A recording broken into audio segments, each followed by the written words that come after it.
quick. Our next speaker is Mr. Kurele,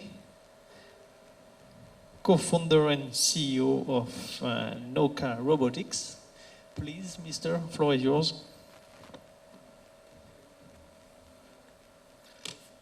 Hello.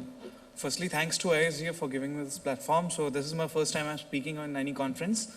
So I'll just quickly tell you how we started. So Noka Robotics started in a college hostel room to make robots for urban warfare. But unfortunately, we couldn't make that robot because at that moment of time, we did not have that level of a skill and the resources. So we stepped into commercial market and realized that this particular area, solar plants are coming up at a very large level in India. We have already surpassed the targets of 2020 in April 2018. So that was the market which excited us a lot, and we entered in this market.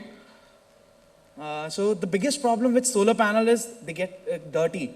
And when the solar panels get dirty, you lose the generation. And not just the generation loss, even the quality of the solar panels get depleted, because it's something similar to what you have on a shirt. When you have a mark on your shirt of a gel pen or a ball pen, if you clean it right away, it gets cleaned properly. When you leave it for 5 days, it goes inside. So it's basically the parameter. The longer you leave the dust to settle down, the higher the van der Waals forces is, and it will become tough to clean it. So cleaning it at a very fast frequency is required. So the particle sticking was a problem.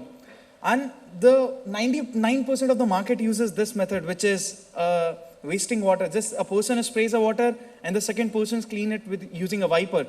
So it's not just like a process which involves human, or it's a very slow process. We are wasting around 10,000 liters of clean water, because this water has to be a desalinized water, and people living near to these solar plants are not getting access to the drinking water. That is the case in India, which we are facing right now.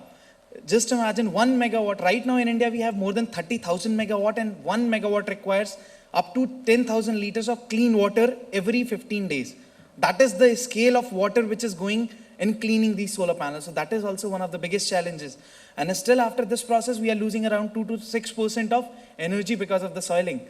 And during dust storms, we even run plants at 10-15% efficiency. That has happened in Rajasthan, because this season they'll have frequent dust storms. They can't clean it every day. So the dusting losses are very high. And it's definitely a labor-intensive process. I'm not here to eliminate any job, but the problem is these plants are coming up in regions where you don't have any village or anything. It's 50, 60 kilometers from the nearest village. You can't have people. The cost of operation is very high when you have people employed in these solar plants. And having people in these areas where the temperature, usual temperature, atmosphere temperature goes up to 50 to 53 degrees Celsius is not a safe environment. So that is where we have developed a solution. But it's not just the technical problems which we have identified. There are some certain other issues. So robotics is not a very simple thing. So just consider a situation where an experienced driver in your home driving a Maruti Swift or Tata car, whichever car it is, he must have had experience of 30 years. Give him a BMW or a Mercedes, he'll feel resistance, because he has a tendency that if he damages that complex machine, which he does not know, he might lose up his job. That was the problem on ground. Even if you have a really good, very well-performing robot, it has to be a user-friendly, which is not the problem statement coming from the developer or the site, because the developer only has a problem statement, I need to get these panels clean. But the problem is also the people who will run these robots are not very well experienced with these technologies. So it has to be very well designed in a way that it is as simple as a generator. So that is what the problem was also when we did our research. So awareness, irregular construction, the plants which are constructed 10 years or 5 years or even 2 years back have not considered water as a problem and the life of these plants is 25 years. So even a plant which is constructed 10 years back, they will also have the problem related to water. The water is not available for cleaning. So that is one of the problems which is very common in Indian solar plants. 20 gigawatt of solar plants, mostly they are not made considering the robotic cleaning. So it's very tough to run the robot. So that is also one of the challenges. Finding a skilled manpower. Although the machine is autonomous, it works on its own, but these are electromechanical components. So you have to ensure that the machine is working very fine. So you have to have a skilled person. And the low tariff makes us, all the developers, they want each and every feature, but they don't want to spend the cost. So that is one of the problem statement. You have to make machine which is working fine in the least cost. And no dry cleaning standards are available. There's no module manufacturer who has given any dry cleaning standards. So there are a lot of challenges in this particular sector. These are the two solutions which we have, Noka S200 and Noka A600, both considering the plants which are already existing and considering the plants which are coming up. I'll quickly move to next slides. So why don't we just call it an automated cleaner? Why do we call it a robot? Because to overcome the irregularity, we have end track mechanism. So our robot can track the irregularities and can record it.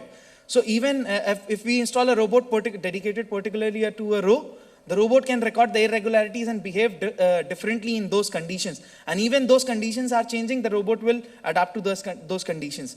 Wireless monitoring is there. It can identify, as I told, irregularities. We have web portal communication and control. So we are also collecting different data which will help us in predictive analysis and predictive maintenance of this robot system. So we can track all the sensors, motors. So that is the level of complexity which we have given inside the controller, but outside it looks simple. So live control monitoring is also there because a 50 megawatt plant is spread over more than 300 acres of land. So you have to be very sure where exactly you have to go if some system breaks down. So live tracking is there. So mapping of irregularities are one of the key features, and we are using dynamic mesh communication. So let's say if there's a big plant where we just have one center base station.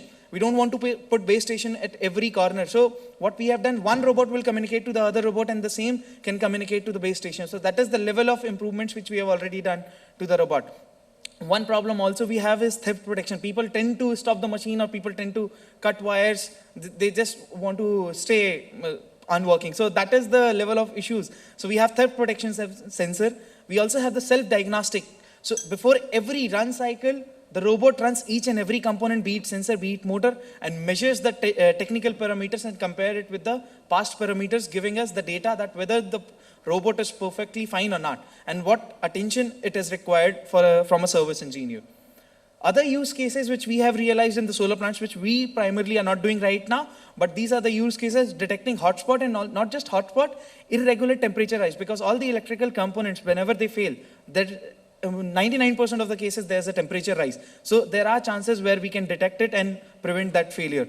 And also grass cutting is one of the challenges, because that is also a manual process and people cut it regularly. So grass cutting robots are also something which companies are now trying and making.